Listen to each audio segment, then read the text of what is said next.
മലബാറിലെ +1 സീറ്റ് പ്രതിസന്ധി പരിഹരിക്കാൻ സമിതിയെ നിയോഗിച്ച സർക്കാർ എവിടെയെല്ലാം അധിക ബാച്ച് അനുവദിക്കണമെന്ന് സമിതി പരിശോധിക്കും. ജൂലൈ 5-നകം സമിതി റിപ്പോർട്ട് സമർപ്പിക്കും. മലപ്പുറം ജില്ലയ്ക്ക് അധിക താൽക്കാലിക ബാച്ച് അനുവദിക്കും. വിദ്യാർത്ഥി സംഘടനാ നേതാക്കളുമായി നടത്തിയ ചർച്ചയിലാണ് ഈ തീരുമാനം. മന്ത്രിയുടെ വാക്കുകൾ ആദ്യം കേൾക്കാം. നിലവിലെ മലപ്പുറത്തിന്റെ സാഹചര്യം പരിഗണിച്ച് പുതിയ താൽക്കാലിക ബാച്ച് അനുവദിക്കുക എന്നത് തത്വത്തിൽ അംഗീകരിച്ചിരിക്കുകയാണ്. സംസ്ഥാനത്തെമ്പാടുമുള്ള താലൂക്ക് തല സ്ഥിതിവിവര കണക്കുകൾ പൊതുവിദ്യാഭ്യാസ വകുപ്പ് ശേഖരിച്ചു കഴിഞ്ഞിരിക്കുകയാണ്. മലപ്പുറം ജില്ലയിലെ നിലവിലെ സാഹചര്യം കണക്കിലെടുത്ത് ഇക്കാര്യം പരിശോധിച്ച് റിപ്പോർട്ട് നൽകുവാൻ 2 പേരടങ്ങുന്ന ഒരു കമ്മിറ്റിയെ നിയോഗിച്ചിരിക്കുകയാണ്. അമൽ തേനമ്പറമ്പിൽ വിവരങ്ങളുമായി നമുക്കൊപ്പം ചേരുന്നുണ്ട്. അമൽ, ഒരു ഭാഗത്ത് ക്ലാസുകൾ തുടങ്ങിയിട്ടുണ്ട്. അപ്പോൾ എന്ത് നടപടി സർക്കാരിന്റെ ഭാഗത്തു നിന്ന് വന്നാലും അത് എത്രയും പെട്ടെന്ന് വേണം. ഇപ്പോൾ സർക്കാർ മുന്നോട്ട് വെക്കുന്ന പരിഹാര നിർദ്ദേശങ്ങൾ എന്തൊക്കെയാണ്? സംസ്ഥാനത്ത് +2 പ്രവേശനം +1 പ്രവേശനവുമായി ബന്ധപ്പെട്ട് ഉള്ള പ്രശ്നങ്ങളെ തുടർന്ന് വലിയ തോതിലുള്ള പ്രതിഷേധമാണ് അങ്ങോളം ഇങ്ങോളം നടക്കുന്നത്. ഇന്നും നിയമസഭയും പരിസരവും അടക്കമുള്ള സ്ഥലങ്ങളിൽ വലിയ തോതിലുള്ള പ്രതിഷേധമുണ്ടായിരുന്നു.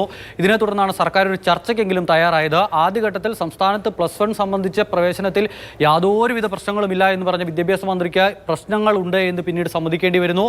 പക്ഷേ ഇപ്പോൾ ഇന്നത്തെ ചർച്ചയിൽ ഉണ്ടായിരിക്കുന്ന തീരുമാനമെന്ന് പറയുന്നത്, വിദ്യാർത്ഥി സംഘടനകൾക്ക് കൊടുത്ത ഉറപ്പ് എന്ന് പറയുന്നത്, ഒരു സമിതിയെ ഈ പ്രശ്നം പഠിക്കാനായി നിയോഗിക്കും. അതിൽ ഹയർ സെക്കൻഡറി ജോയിന്റ് ഡയറക്ടർ ഉണ്ടാകും. അതോടൊപ്പം തന്നെ RDDയും ആ സമിതിയിലുണ്ടാകും. ഇവർ രണ്ടുപേരും ഈ വിഷയം പഠിച്ച് ഒരു റിപ്പോർട്ട് സമർപ്പിക്കും. അത് അടുത്ത 5-ാം തീയതി ആ റിപ്പോർട്ട് സമർപ്പിക്കുമെന്നാണ് പറയുന്നത്.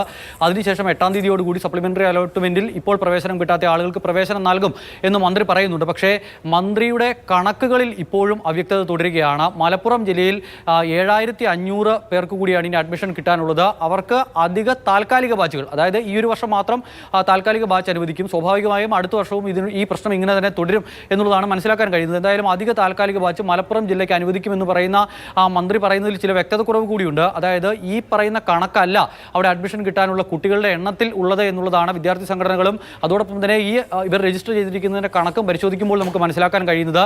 ഏകദേശം 15000-ഓളം വരുന്ന വിദ്യാർത്ഥികൾ അഡ്മിഷൻ നേടാതെ ഇപ്പോഴും പുറത്തു നിൽക്കുകയാണ്. അപ്പോഴാണ് മന്ത്രി 7500 പേർക്ക് അഡ്മിഷൻ നൽകുന്നതിന് ആവശ്യമായ നടപടികൾ കൈക്കൊള്ളുമെന്ന് പറയുന്നത്. എന്തായാലും അത് തന്നെ വലിയ ആശ്വാസമാണ്. മറ്റ് 2 ജില്ലകളിൽ കൂടി പ്രശ്നമുണ്ടായെന്ന് മന്ത്രി സമ്മതിക്കുന്നുണ്ട്. അത് പാലക്കാടും കാസർഗോഡുമാണ്. എന്തായാലും ഈ സമിതിയുടെ റിപ്പോർട്ട് ലഭിച്ച ശേഷമായിരിക്കും ഇനി ഇതുമായി ബന്ധപ്പെട്ട തുടർ നടപടികളായിരിക്കും.